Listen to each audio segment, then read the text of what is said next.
आपणकर जदि बिछाराशि हुई थाए तेबे एही भिडियोटी को थरे मात्र शेष पर्यंत देखंतु काहेकि ना आजिर एही भिडियोटी बिछाराशिर व्यक्तिविशेष मानक पाई बहुत अधिक गुरुत्वपूर्ण अछि काहेकि ना बहुत शीघ्र 2026 मसीहार आरंभ हेबाकु जाउअछि एवं एही 2026 रो प्रारंभ रे आपणकर जीवन रे हेबाकु जाउअछि गोटे बड़ विस्फोरण एवं एही विस्फोरण जानिबा पूर्वरु सर्वप्रथमे 2026 मसीहार आपण माने समस्त को हार्दिक अभिनंदन एवं शुभेच्छा जणैबा सहित एही भिडियोटी को आगको बढ़ेइबा।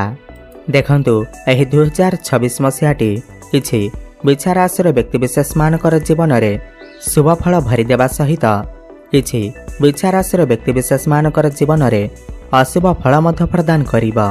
किंतु एही भिडियो रे आपण माने जानि पारिबे 2026 रो प्रारंभ रो हेबाकु थिबा एही विस्फोरण विषय रे जहा आपणकर आशा ठार अधिक आपणकर जीवन रे तांडव रचिबा आरंभ करिबा एवं जहा भी किछि समस्या 2025 रे थिला किंबा ता पूर्वरु थिला ताकू ध्वंस विध्वंस करिबा आरंभ करिबा।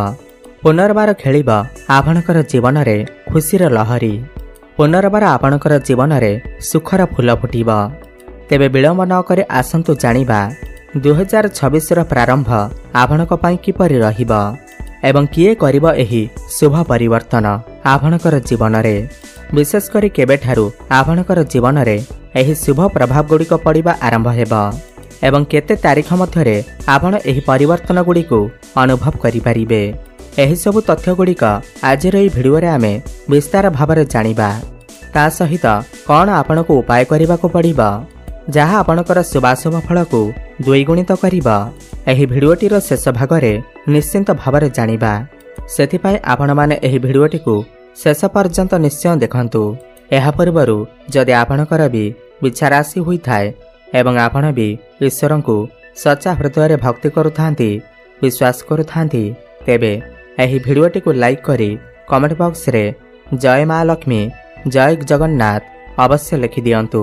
देखंतु आगामी 120 दिन पर्यंत देवगुरु बृहस्पति ईश्वर कृपारु निजर गोचर रे बहुत बड़ परिवर्तन करिबा पई जाउछंती बहुत अधिक शक्तिशाली हेबाकु जाउछंती माने निजर चलन रे करिबे बकरी गमन एवं एही समय रे विशेष भावरे उच्च स्थिति रे रहिबा समय रे जेउ बकरी गमन करिबे आपणकर जीवन रे चमत्कारी फल प्रदान करिबे एवं एही 2026 रो प्रारंभ समय आपणक पई एक आशीर्वाद स्वरूप रहिबा एवं आपणकर भाग्य को बदलै देबा।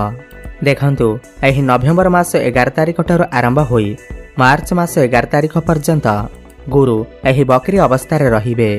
तेबे आसंतु जानिबा आपणकर बिछाराशि रे केउ भाव रे गुरु बकरी हेबाकु जाउछंती एवं तांकर बकरी दृष्टि केउ केउ भाव उपर को रहुअछि।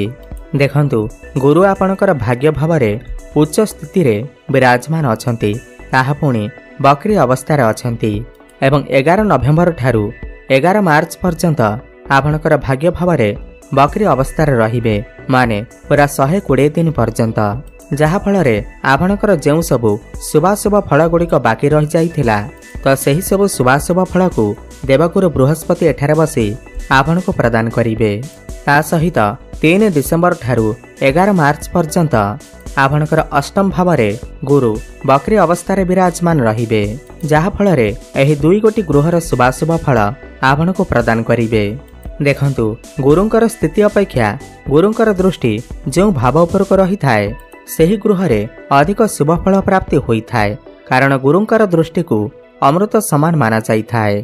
तो गुरु आपणकर भाग्य भाव रे बसी आपणकर लग्न भाव को माने आपणकर राशि को देखुछंती एहा सहित आपणकर तृतीय भाव को देखुछंती एहा सहित आपणकर पंचम भाव को मते देखुछंती।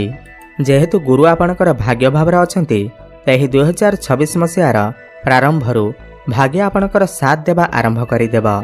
आपण जे कोनोसी भी कार्य भाग्य भरोसा रे करिवे आपणकर हाथ खाली रहिबो नाही आपण जो भी कार्य रे हाथ देबे सेथिरे आपणको सफलता प्राप्ति हेबा कम परिश्रम रे सफलता प्राप्ति हेबा।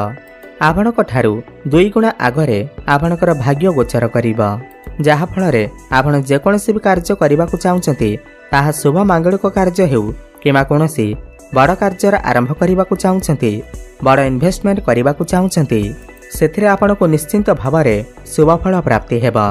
विशेष भाव में जदि आपण किसी व्यापार वाणिज्य आरंभ करने को चाहते किंवा कौनसी चाकरी करने को चाहते चाकरी प्रमोशन चाहते किंवा नूतन चाकरी पाई अप्लाई करुछंती किंवा चाकरी रे ट्रांसफर चाहते तेबे एही सब क्षेत्र में आपण मानकु बहुत अधिक शुभफल प्राप्ति हेब।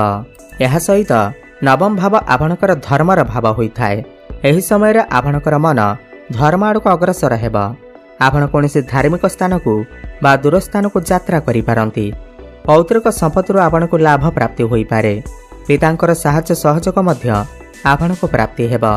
एही समय रे कौनसी धर्म कार्य रे आपणकर किछि पैसा मध्य खर्च होई पारे। यह सहित गुरुंकर शुभ दृष्टि आपणकर राशि उपर को रहुअछि। एही समय रे आपणकर मान सम्मान रे वृद्धि हेबा सहित समाज रे आपणकर लोकप्रियता बढ़िब। आपणक भितर ज्ञान बढ़िब।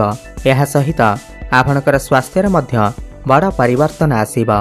एही समय रे आपण आपणकर कैरियर को नहीं बहुत अधिक फोकस करिवे। आपण आपणकर भविष्य विषय रे बहुत अधिक चिंता करिवे। आपण आपणकर कैरियर को नहीं हेउ व्यापार वाणिज्य को नहीं हेउ किंवा आपणकर शिक्षा क्षेत्र को नहीं हेउ आपण बहुत अधिक सीरियस हो जिवे एवं सेथिरे बहुत अधिक सफलता प्राप्ति करिवे। आपण एही समय रे बहुत अधिक धार्मिक स्थान को जातु मंदिर आदि किंवा मठ आदि को जातु आपण को अधिक शुभफल प्राप्ति हेब। विशेष भाव में जदि आपणकर स्वास्थ्य किसी समस्या चलीथिला पुराना रोग आपण को हैरान रे पकाउथिला स्वास्थ्य पाई आपणकर बहुत गुड़े पैसा खर्च होई गलानी एही समय रे आपणको समस्त स्वास्थ्यगत समस्या मुक्ति मिल जिवो। देखंतु आपणकर तृतीय गृह को जेहेतु बृहस्पतिंकर सप्तम दृष्टि रहुअछि जो व्यक्ति माने ऑनलाइन काम करुछंती सोशल मीडिया रे किछि कार्यरत अछंती किंवा जो माने फाइनेंस क्षेत्र रे अछंती ट्रैवल एंड टूर काम करुछंती जे कोनोसी भी कार्य जदि आपण ऑनलाइन करुछंती सेथिरे आपणको जबरदस्त सफलता प्राप्ति हेब। आपणकर मान सम्मान बढ़िब। आपणकर कैरियर रे ग्रोथ आसीब। एही समय रे आपण बहुत अधिक छोट मोट जगह को मध्य यात्रा करि पारंती। सान भाई भौणी मानक सहित आपणकर संपर्क बहुत भल रहिब। एही समय रे आपणकर मन रे जहाँ भी किछि इच्छा अभिलाष मनस्कामना थिला ताहा निश्चिंत भाव में पूर्ण हेब। आपणको किछि ना किछि खुशी खबर अवश्य प्राप्ति हेब। आपण जदि ट्रांसपोर्ट लाइट रे आपण जदि इनपुट एक्सपोर्ट रो काम करुछंती होटल मैनेजमेंट रे अछंती आईटी सेक्टर टेक्निकल फील्ड रे अछंती तबे आपणको बहुत अधिक सफलता प्राप्ति हेब। यह सहित सबुठारु बड़ कथा यह अटे कि गुरुंकर शुभ दृष्टि आपणकर पंचम भाव उपर को रहुअछि त्रिकोणर भाव उपर को रहुअछि एवं पंचम भाव आपणकर संतान शिक्षा आपणकर बुद्धिमता एवं आपणकर प्रेम जीवनर भाव होता है। तो प्रेम जीवन में जहाँ भी किसी समस्या पूर्व चली कथबार्ता बंद हो जाइथिला जो मानकर ब्रेकअप हो जाइथिला सेमानकर संपर्क रे पुणी थरे मधुरता आसीब पुणी थरे कथबार्ता हेब पुणी थरे प्याचअप हेब एवं सिंगल थिबा लोक मानकु एही समय रे नूतन पार्टनर मध्य मिली पारंती नूतन संपर्क स्थापन हेब एवं आपणकर भल पाइबा व्यवहार रूप मध्य नहीं पारे। सबुठार बड़ कथा यह अटे कि पंचम भाव संतानर भाव होइथिबारु जो दंपति माने संतान सुखर वंचित थिले दीर्घ दिन धरी संतानर कामना करुथिले तेबे सेमानकु एही समय मध्यरे संतान सुख अवश्य प्राप्ति हेब। आपण चेष्टा जारी रखंतु।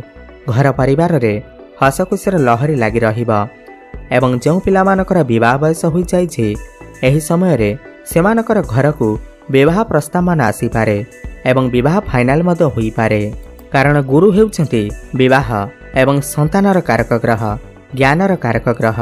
एही समय रे जो दंपति मानकर पूर्वर संतान अछंती तो सेमानकर संतानक द्वारा सेमानको सम्मानित करा जाई पारे संतानक ठारू तांको किछि खुशी खबर मध्य मिली पारे एवं पंचम भाव आपणकर शिक्षा क्षेत्रर भाव होइथाय। एही समय रे आपणकर ज्ञान एवं बुद्धि बढ़िब। ज्ञान एवं बुद्धि बल रे आपण आपणकर शिक्षा क्षेत्र रे बहुत ही अधिक उन्नति करिवे। आपण किछि उच्च शिक्षा करिबा पई बाहर को जाई पारंती मन पसंदर कोचिंग सेंटर रे आपण पाठ पढ़ी पारंती। जदि एही 2026 रो प्रारंभरु आपणकर किसी एग्जाम अच्छी कॉम्पिटिटिव एग्जाम अच्छी सरकारी स्तर में किसी परीक्षा अच्छी किंवा आपणकर किसी इंटरव्यू अच्छी तेबे सेथिरे आपण निश्चिंत भाव में सफलता लाभ करेंगे। वैवाहिक दाम्पत्य जीवन एही समय रे बहुत भल रहिबा। आपणक भितरे तालमेल ठीक रहिबा। भ्रमण सुख आपणको प्राप्ति हेबा। गुरु भाग्य भाव थिबारु आपणकर जहाँ भी किसी आर्थिक समस्या रहिथिला ताहा सब दूर होइजिबा। धन कमाइबा पई नुआ नुआ रास्ता आपणको मिलिजिबा। आपण पैसा संचय करने आरंभ करेंगे। नूतन व्यापार वाणिज्य आरंभ करेंगे। एवं पूर्वर जदि आपण करजर मायचाल फसी रही तो ऋण करजरू आपण को बहुत सहजरे मुक्ति मिलଯିबा।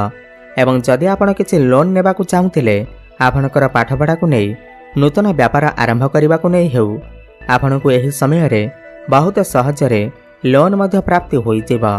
जो माने शेयर मार्केट स्टॉक मार्केट एवं ट्रेडिंग रे काम करुछंती सेमानकु आकस्मिक धन मध्य प्राप्ति हेबा।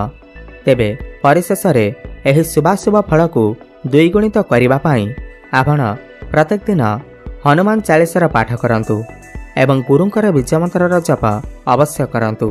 ओम ग्राम ग्रीम ग्रम सह गुरवे नमः 108 थर प्रत्येक दिन जप करंतु। शुभफल प्राप्ति हेबा।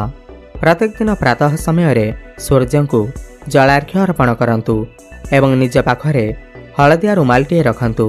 शुभफल प्राप्ति हेबा सहित आपणकर भाग्य रे उन्नति आसीबा। धन्यवाद।